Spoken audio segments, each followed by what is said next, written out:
So a little bit more about the legacy trust. I have a prior video explaining everything you see on the screen here. But let's talk about some of the specifics on the legacy trust and how it works. Well, the first thing is that the legacy trust, as the name suggests, is specific to the state of Ohio. So if the trust is created, the trustee would need to be a resident of the state of Ohio. The creator of the trust has the ability to, if the need arose, to change that trustee. So they have the right to remove or replace the trustee if, for whatever reason, the trustee moved or said they intended to move. The creator can replace them with a new trustee. Sometimes there's a concern whenever I use the word irrevocable by CPAs, financial advisors, tax and investment professionals. A concern when they hear the word irrevocable trust, they think, oh no, is this trust going to require a separate tax return each year? The answer is no. The way we would set this up is as a grantor trust, which means all of the income produced would be taxable to the creator. So it doesn't require its own separate tax ID, and it does not require a 1041 each year. Another benefit, and this is provided by statute, is that the creator has the ability to substitute assets in and out of the trust. So if there was an asset within the trust worth $100,000, and for whatever reason, they wanted the asset in their name, and they wanted to exchange that for $100,000 in cash or a different property worth $100,000, they could swap. They could make that substitution, putting an asset into the trust and moving an asset out of the trust. Another added benefit is the creator, even though they cannot be the trustee, the creator can continue to be an advisor on investments.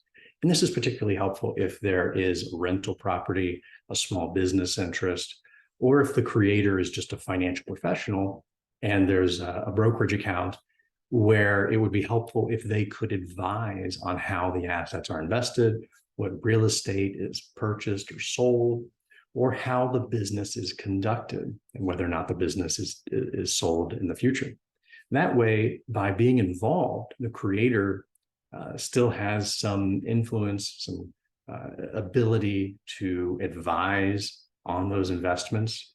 And then the trustee has assistance too, because many times the person who creates a legacy trust is someone who wants to have some continuing input and guidance on how investments within the trust are handled.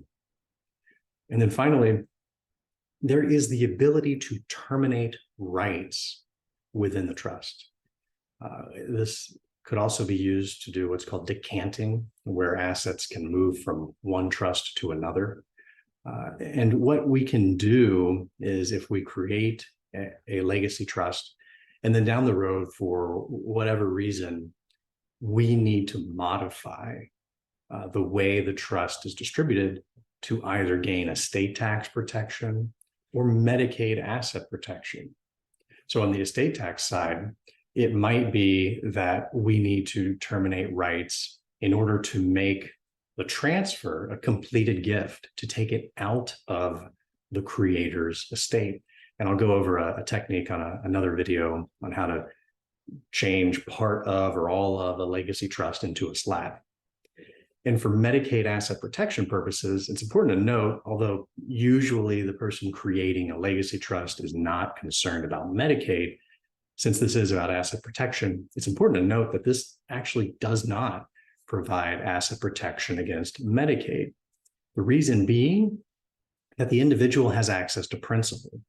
And if you have access to principal, then Medicaid could reach this as an available asset.